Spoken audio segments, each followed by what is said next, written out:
മലയാളിയുടെ ഹൃദയങ്ങളെ നുറുക്കുന്ന തീരാനോവാവുകയാണ് ജെൻസൺ.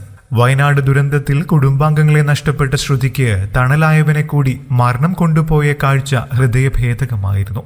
ഇടമുറിയാതെ ഒഴുകിയ കണ്ണീരും വിലാപങ്ങളും സാക്ഷിയാക്കി ജെൻസന്റെ ജീവനറ്റ ദേഹം ആണ്ടൂർ പള്ളിയിലെത്തിച്ചു. ഹൃദയം നുറുങ്ങി മാതാപിതാക്കൾ അലമുറയിട്ട് കരഞ്ഞു. ജീവനറ്റ പ്രിയപ്പെട്ടവന്റെ ഭൗതിക ശരീരം ഒരു നോക്ക് കാണാൻ ശ്രുതിയെത്തി. ദിവസങ്ങൾ കഴിഞ്ഞാൽ ഇരുവരുടെയും മിന്നുകെട്ട് നടക്കേണ്ട പള്ളിയിലായിരുന്നു ജെൻസന്റെ ചേതനയറ്റ ശരീരം എത്തിയത്. വിവാഹ പന്തൽ ഉയരേണ്ട പള്ളി അങ്കണത്തിൽ ജെൻസന്റെ മരണാനന്തര കർമ്മങ്ങൾ നടന്നത് കണ്ടുനിന്നവരെ കണ്ണീരിലാഴ്ത്തി. 10 വർഷത്തെ പ്രണയത്തിനൊടുവിൽ ഓണത്തിന് വിവാഹം രജിസ്റ്റർ ചെയ്യാനിരിക്കുകയായിരുന്നു. എല്ലാ പ്രാർത്ഥനകളും നിഷ്ഫലമായി പോയ ദിവസമായിരുന്നു ഇന്നലെ. നാടിനെ ഒന്നാകെ തീരാ ദുഃഖത്തിലേക്ക് തള്ളിയിട്ട് ജെൻസൺ യാത്രയായിരിക്കുകയാണ്. പ്രിയപ്പെട്ടവനെ അവസാനമായി ഒരു നോക്ക് കാണാൻ രാത്രിയോടെ ശ്രുതിയെത്തി.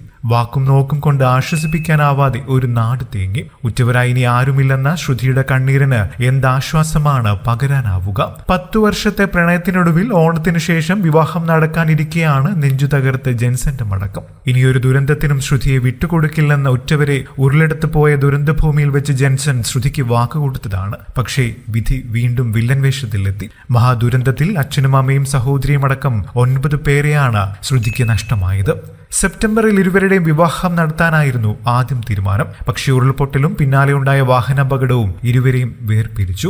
ജെൻസൺ ജീവിതത്തിലേക്ക് തിരിച്ചുവരാൻ സാധ്യതയില്ലെന്ന് ഉറപ്പിച്ചതോടെ ഇന്നലെ രാത്രിയിൽ മരിക്കുന്നതിന് മുൻപ് മേപ്പാടിയിലെ ആശുപത്രിയിൽ എത്തിച്ച് ശ്രുതിയെ ജെൻസനെ കാണിച്ചിരുന്നു. വാഹനാപകടത്തിൽ പരിക്കേറ്റ ശ്രുതി ശസ്ത്രക്രിയയ്ക്ക് ശേഷം കൽപ്പറ്റയിലെ സ്വകാര്യ ആശുപത്രിയിൽ ചികിത്സയിലായിരുന്നു. ശ്രുതിയെ മേപ്പാടിയിലെ ആശുപത്രിയിൽ എത്തിച്ചപ്പോൾ അതിവൈകാരിക രംഗങ്ങൾക്കാണ് ആശുപത്രി സാക്ഷ്യം വഹിച്ചത്. കൂടുതൽ വാർത്തകൾക്കും വിശേഷങ്ങൾക്കുമായി ഈ ചാനൽ സബ്സ്ക്രൈബ് ചെയ്യാനും മറക്കില്ലേ. നന്ദി.